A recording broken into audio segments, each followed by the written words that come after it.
ये कहानी तब की जब घर पर भिक्षा मांगने पहुंचे थे योगी।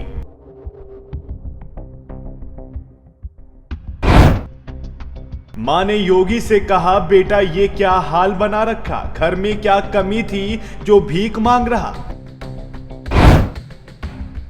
योगी ने कहा, मां सन्यास मेरा धर्म है, एक योगी की भूख भिक्षा से ही मिटेगी।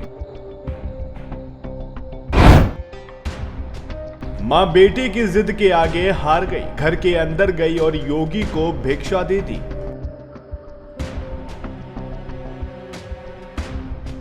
योगी आदित्यनाथ के बचपन का नाम अजय सिंह बिष्ट था। अजय ने 1989 में ऋषिकेश के भरत मंदिर इंटरमीडिएट कॉलेज से इंटर की पढ़ाई पूरी की। इसी साल पौड़ी के कोटद्वार के डॉक्टर पीतांबर दयाल बरथयाल हिमालयन राजकीय स्नातकोत्तर महाविद्यालय में बीएससी में एडमिशन लिया। 1992 में यहां से भी पास हो गए। गोरखपुर यूनिवर्सिटी में फिजिक्स से एमएससी में एडमिशन लिया पर पूरा नहीं किया और घर से चले गए। 6 महीने तक घर वालों को पता ही नहीं चला कि अजय कहाँ है। पिता आनंद सिंह हर उस जगह खोजने गए जहां अजय के होने की संभावना थी, लेकिन अजय नहीं मिले। फिर किसी ने बताया कि उनका बेटा गोरखपुर के गोरखनाथ पीठ में है, अब वह सन्यासी बन चुका है। आनंद सिंह को बहुत दुख हुआ, लेकिन वह कुछ भी नहीं कर सके। सन्यासी बनने के बाद अजय अब योगी आदित्यनाथ बन गए थे।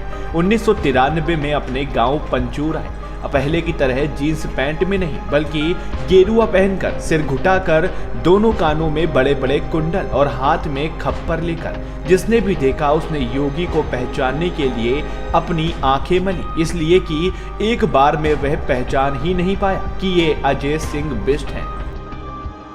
पत्रकार विजय त्रिवेदी अपनी किताब यदा यदा ही योगी में लिखते हैं, अजय घर के बाहर पहुंचे और भिक्षा के लिए आवाज लगाई। घर की मालकिन आवाज सुनकर दरवाजे पर आई तो अपनी आंखों पर यकीन नहीं हुआ। जहां थी वहीं स्थिर हो गई। मौन, मुंह खुला तो लेकिन शब्द नहीं फूटे।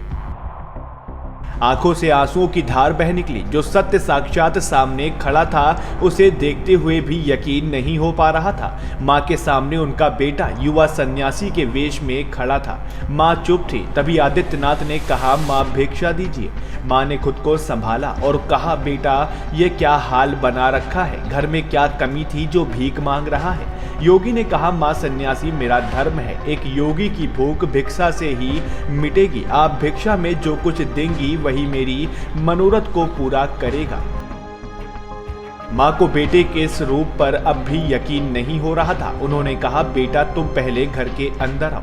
आदित्यनाथ ने मना कर दिया और कहा, नहीं मां, मैं बिना भिक्षा लिए ना तो घर के अंदर आ सकता हूं और ना ही यहां से जा सकता हूं। जो कुछ भी हो वो मुझे दीजिए, इसके बाद ही मैं यहां से जाऊंगा। मां बेटे की जिद के आगे हार गई, घर के अंदर गई और थोड़े चावल और पैसे लेकर आदित्यनाथ के पात्र में डाल दिए।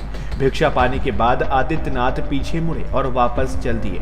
आंखों में आंसू लिए मां घर के दरवाजे पर खड़े होकर अपने बेटे को जाते हुए देखती रही।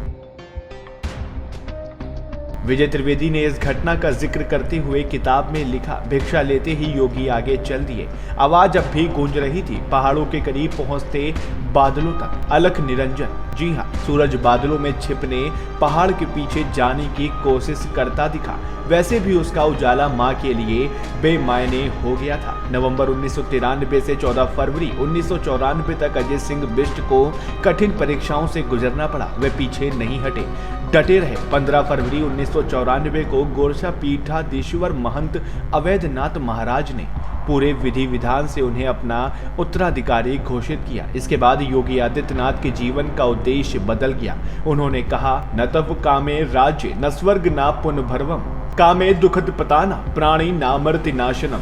इसका हिंदी अर्थ होगा, हे प्रभु, मैं इन जीवन में राजपाट पाने की कामना नहीं करता। मैं इस जीवन के बाद स्वर्ग और मोक्ष पाने की कामना भी नहीं करता। योगी आदित्यनाथ सन्यासी बन गए। पिता आनंद सिंह आए, अपने बेटे को इस रूप में देखकर रो पड़े। कहने लगे, बेटा लौट चलो हमारे साथ, लेकिन योगी नहीं आए। पिता निराश होकर लौट गए। उन्हें शायद उम्मीद थी कि वह बेटे को अपने घर वापस ले आएंगे, इसलिए वह अब की बार अपनी पत्नी सावित्री के साथ गोरखपुर पहुंचे। योगी आदित्यनाथ को देखते ही मां रो पड़ी। उस वक्त महाराज अवैधनाथ मंदिर में ही थे। सावित्री ने कहा, महंत जी मेरे बेटे को लौटा दीजिए। महाराज ने कहा, 4 बेटे हैं तुम्हारे, एक बेटा हमें दे दो। सावित्री देवी को इसके बाद कुछ समझ ही नहीं आ रहा था। कभी महाराज को देखती, कभी अपने बेटे को, तो कभी छत की तरफ। आंखों के आंसू सूख गए थे। फिर वह कुछ नहीं बोली, अपने पति की तरफ देखा और बाहर चली गई। 1998 में योगी आदित्यनाथ सांसद बन गए। परिवार के लोग मिलने आए, सभी खुश थे, पिता आनंद सिंह और मां सावित्री भी। Bureau report, access Bharat.